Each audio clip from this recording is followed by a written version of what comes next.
Antarctica दुनिया का 5वां बड़ा बरे आज़म न सिर्फ दुनिया का सबसे ठंडा बरे आज़म है बल्कि दुनिया की सबसे खुफिया जगह भी है, जो कि दुनिया के जनूबी कुतुब में मौजूद है। दूसरी जगहों के बरक्स आप किसी भी कमर्शियल जहाज में बैठकर वहां नहीं जा सकते जब तक कि आप कोई बड़े साइंसदान या पेंगुइन ना हो। एंटार्क्टिका में वैसे जाना या घूमना बिल्कुल ममनू है। ना यहाँ इंसान रहते हैं और ना ही रह सकते हैं, क्योंकि वहाँ का दर्जा हरारत -90 डिग्री सेल्सियस तक जाता है। यहाँ जाना क्यों मना है और यहाँ पाबंदी लगाने का जिम्मेदार कौन है? अगर आप जानना चाहते हैं कि आखिर इस बंजर बरे आज़म ने अपनी बर्फ में कौन कौन से ऐसे राज छुपाए हुए हैं, तो वीडियो को आखिर तक जरूर देखें। दुनिया की तारीख में कई बरे आज़म शदीद मौसमी तब्दीलियों से गुजरे हैं। ज़रख़े ज़मीन बंजर बन जाती है तो गर्म और रोशन इलाके बर्फीले और अंधेरे हो जाते हैं। कहा जाता है कि अंटार्कटिका के साथ भी कुछ ऐसा ही हुआ था। लाखों करोड़ों साल पहले दुनिया के जनूबी हिस्से में ट्रॉपिकल मौसम हुआ करता था। अंटार्कटिका भी एक हरा भरा बरे आज़म हुआ करता था जहां इंसानी आबादी मुमकिन थी। उसके बाद दुनिया एक शदीद मौसमी तब्दीली से गुजरी और अंटार्कटिका बर्फ से ढक गया। इसका मतलब ये भी है कि उस वक्त की माहौलियाती कार्बन डाइऑक्साइड अंटार्कटिका की बर्फ में जमी हुई है, और जैसे हाल ही में ग्लोबल वार्मिंग हो रही है, साइंसदानों का कहना है कि ये बर्फ पिघलने की वजह से वो कार्बन डाइऑक्साइड वापस फिजा में जाएगी, तो मुमकिन है कि अगले कई हजारों सालों में अंटार्कटिका दोबारा एक ट्रॉपिकल इलाका बन जाए।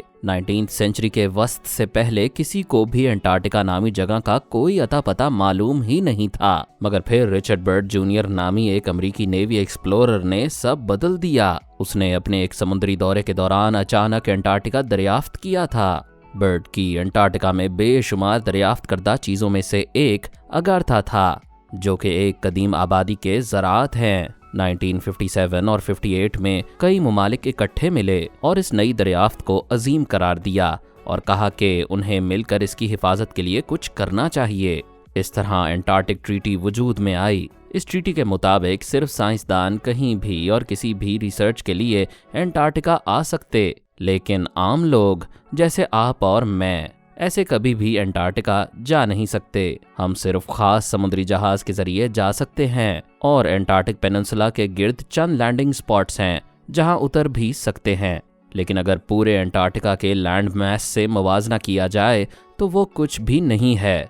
उस ट्रीटी के मुताबिक अंटार्कटिका किसी एक रियासत की मलकियत भी नहीं हो सकता, और इसे 7 रियासतों की मलकियत करार दिया गया था। उन रियासतों में Argentina, Australia, Chile, France, New Zealand, Norway और यूनाइटेड किंगडम शामिल हैं। अंटार्कटिका में बेशुमार आतिशफशां मौजूद हैं, और ये एक हैरत अंगेज बात भी लगती है, क्योंकि आमतौर पर बर्फ और आग को साथ में तस्वुर करना थोड़ा अजीब सा लगता है, मगर सच यही है कि अंटार्कटिका में दुनिया के सबसे बड़े आतिशफशां मौजूद हैं। अंटार्कटिका में कम से कम भी 91 आतिशफशां मौजूद हैं, मगर वो आखिरी 2000 सालों में बिल्कुल भी नहीं फटे। इनमें से कई बर्फ के नीचे दबे हुए हैं और बेशुमार जमीन के ऊपर भी हैं, और इन सब में से सबसे बड़ा आतिशफशां आइगर के नाम से जाना जाता है। उसके अलावा बेशक अंटार्कटिका हमें एक नाकारा सर्द जमीन लगती है, लेकिन असल में अंटार्कटिका में बेशुमार कुदरती वसाइल मौजूद हैं। दुनिया का 70% ताज़ा पानी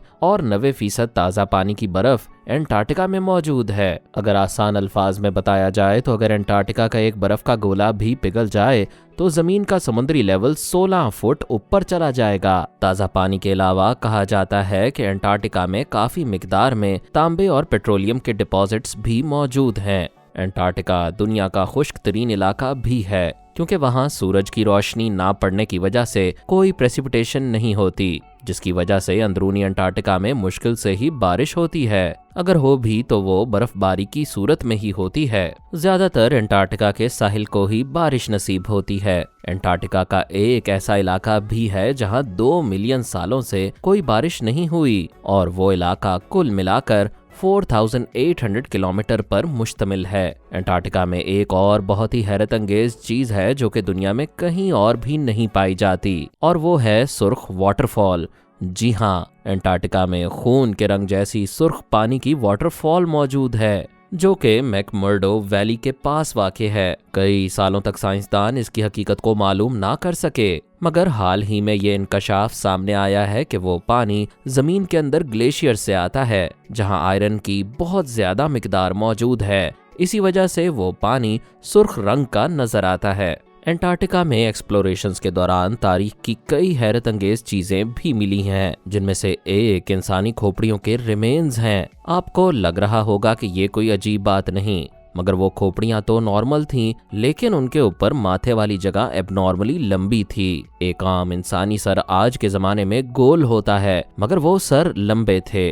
कुछ लोगों का कहना है कि ये सर कुदरती तौर पर लंबे नहीं थे और इनको कदीम सिविलाइजेशंस में कील से ठोक ठोक कर लंबा किया गया होगा, क्योंकि ये खोपड़ियां पेरू और इजिप्ट में पाए जाने वाली खोपड़ियों से काफी मिलती जुलती हैं। इससे एक और बड़ी हैरत अंगेज दरियाफ्त हुई, और वो ये थी कि ये खोपड़ियां जनूबी अमेरिका, जनूबी अफ्रीका और एंटार्क्टिका से मिली हैं, और ये टेक्टोनिक प्लेट मूवमेंट वाली आइडियोलॉजी की हमायत करती है।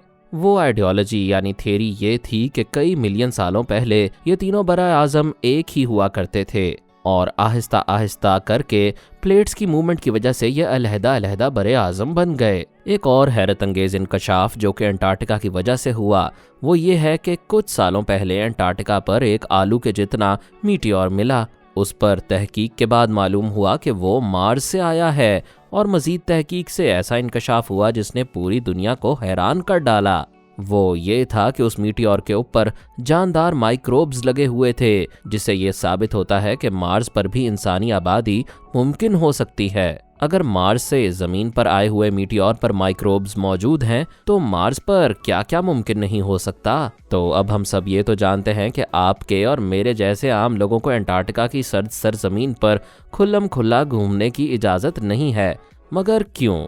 सबसे पहली वजह माहौल की हिफाजत है, और ये बात समझ में भी आती है क्योंकि दुनिया का ये जनूबी कोना हयाताती तनाव से भरा हुआ है, जिसे इंसान नुकसान पहुंचा सकते हैं। एंटार्क्टिका में बर्फ के नीचे ऐसी कई झीलें हैं जहां पर अनोखा किस्म का इकोसिस्टम और अजीबोगरीब बैक्टीरियाज पाए जाते हैं, जो कि दुनिया में और कहीं पर भी नहीं। और ये सिर्फ इसलिए मुमकिन है क्योंकि जमीन का सेंटर काफी गर्म होता है, तो वहां से निकलने वाली गर्माइश इन झीलों का दर्जा हरारत मेंटेन करती रहती है।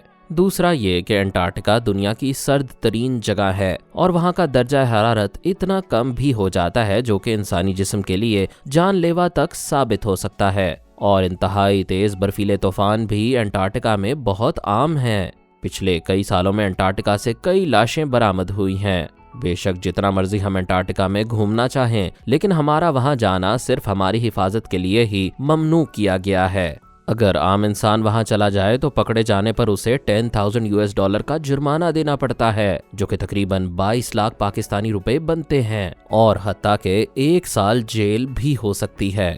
अब मुमकिन है कि आपके दिमाग में ये सवाल जरूर आए कि अगर एंटार्क्टिका पर किसी की हुकूमत नहीं, तो जो इंसान कानून की खिलाफ वर्जी करेगा उसे कौन सजा देगा और कहाँ सजा दी जाएगी? तो इसका आसान सा जवाब यही है कि कानून की खिलाफ वर्जी करने वाला शख्स जिस मुल्क से ताल्लुक रखता है, उसको वहाँ ही की हुकूमत से सजा दी जाएगी। और अगर वो इंसान ऐसे मुल्क से ताल्लुक रखता है जो कि एंटार्क्टिक ट्रीटी का हिस्सा नहीं है, तो सूरत हाल में वो शख्स जिस मुल्क के समुद्री जहाज में एंटार्क्टिका तशरीफ लेकर गया, उसी मुल्क की हुकूमत उसे सजा देगी। एंटार्क्टिका की ना सिर्फ सरजमीन पर जाना ममनू है, बल्कि उसकी एयर स्पेस के ऊपर से जहाज गुजारना भी ममनू है। 1980s में ये कानून बनाया गया था कि कोई जहाज 60 मिनट से ज्यादा एंटार्क्टिका की एयर स्पेस में नहीं रह सकता।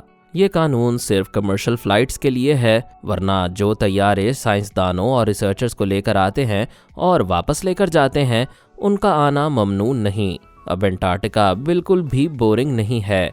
मैकमर्डो स्टेशन के पास कई coffee shops, general store, post office और 2 सॉलिटेयर ATMs मौजूद हैं, जो कि बुनियादी तौर पर साइंसदानों और रिसर्चर्स की सहूलत और आसानी के लिए ही बनाए गए हैं।